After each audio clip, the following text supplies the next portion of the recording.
Welcome. In front of me is an ASUS Zenfone 11 Ultra, and today I'll show you a couple tweaks and tricks you can do on this device. So, let's just get straight into it. We're gonna open up our settings, and we're gonna start off with the apps and notification. And here you can enable things like notification history, which should be somewhere here. Oh, there we go. Once enabled, it will gather your notification history, so even when you get rid of it by just swiping it like so, you can see you can find it later on in here. So sometimes you might just clear all your history from notifications, and you might just get a glimpse of something that you didn't want to get rid of, so you can now find it in here. Now, going back, we're going to move over to the display section, which actually consists of basically most of the things that I'm going to showcase. For some reason, ASUS decided to cram as much options in here as possible, which half of them usually are located throughout the device in different locations. But in any case, getting off, here we're going to select the Splendid option, and here you can choose the color temperature of your device. So more like saturation, I guess. So we have a couple options. We have optimal, natural, cinematic, standard, and customized.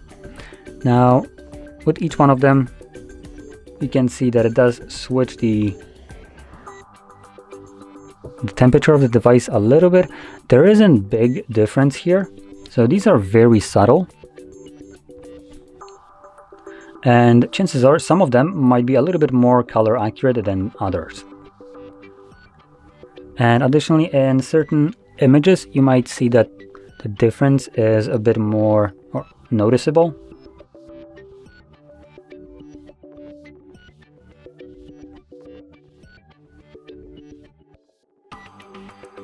There we go, that's probably the biggest difference you'll see, specifically in the reds. So you can see standard and optimal or natural, they're basically the same. These colors literally switch how they look like.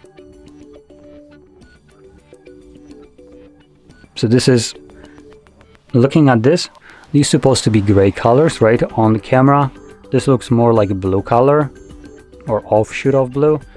On standard, with the device being a little bit more toned down, this actually now starts to look like an actual gray color compared to the previous example. Now, anyway, moving on. Now we can talk about the video enhancer. So here, you can basically make it so the device will automatically try to upscale image, make it look better. Now, it does consume more of your phone's battery, so if you want to prioritize your battery life while watching some videos, movies, stuff like that, you might want to have that disabled. But for the most part, it will try to improve your experience watching movies and stuff like that on the device, so you might as well try it. And if you're not watching anything, it shouldn't have any kind of impact on your battery life. Now, scrolling a little bit further down, we have refresh rate, and we have a couple options. We have auto, 120, and 60. Now, for the people that want to prioritize battery life, I would recommend 60, but for everyone else, keep it at auto. This gives you basically best of both worlds, high refresh rate when you need it, and drops down to as 60 or possibly even lower when you don't need it. So it tries to preserve battery life. For instance, when there's a image that doesn't move like this one. There's nothing moving here, therefore there is no reason for the device to be running at 120 Hz refresh rate right now. Now, scrolling a little bit further down, we have animation speed. So here, we can change how fast different things happen on a device. Like, as an example, if I go home, this kind of minimization that just happened, or this swipe from the side, or zooming in. So we have these options are pulled straight from the developer options. So ASUS decided to put them here. And they are named as they would be in the actual developer options. So you have transition animation scale, window animation scale, and animation duration scale. Now, by default, it will be all set to 1. If you select it to 0.5, this will decrease the animation duration by half. You can also turn it off, but at sometimes this might look a little bit jarring, where, for instance, you just have this pop in, as you've seen. No, it didn't happen. Okay, so it should be All right, there is no actual.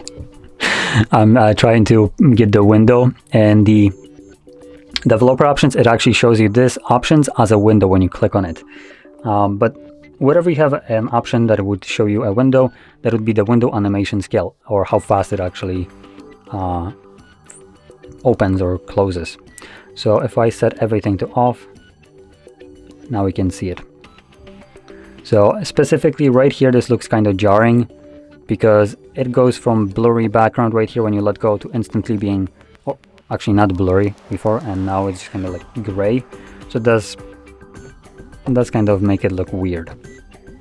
So like I said, selecting everything to 0.5 will be the best option. And now you still have all the animation, but they go basically twice as fast.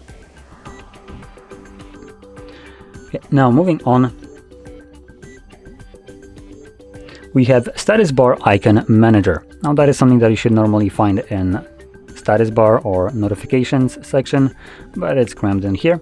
And what this allows you to do is hide a bunch of these icons that are visible right here. So for instance, if you always have Bluetooth enabled, you probably don't care to see it in your status bar that you have Bluetooth on. So you can get rid of it from being shown in there. Same goes for things like location, do not disturb modes, and basically anything else that you just want to hide away. Probably particularly one that you might want to get rid of will be the refresh rate, which is this option right here. So boom, and now it's gone. You can obviously disable basically everything that is in here if you want to, and you can also get rid of some of these notifications, or maybe make them look a little bit more minimal, let's call it. So for the minimal kind of look here, you would navigate to apps and the notifications, and then find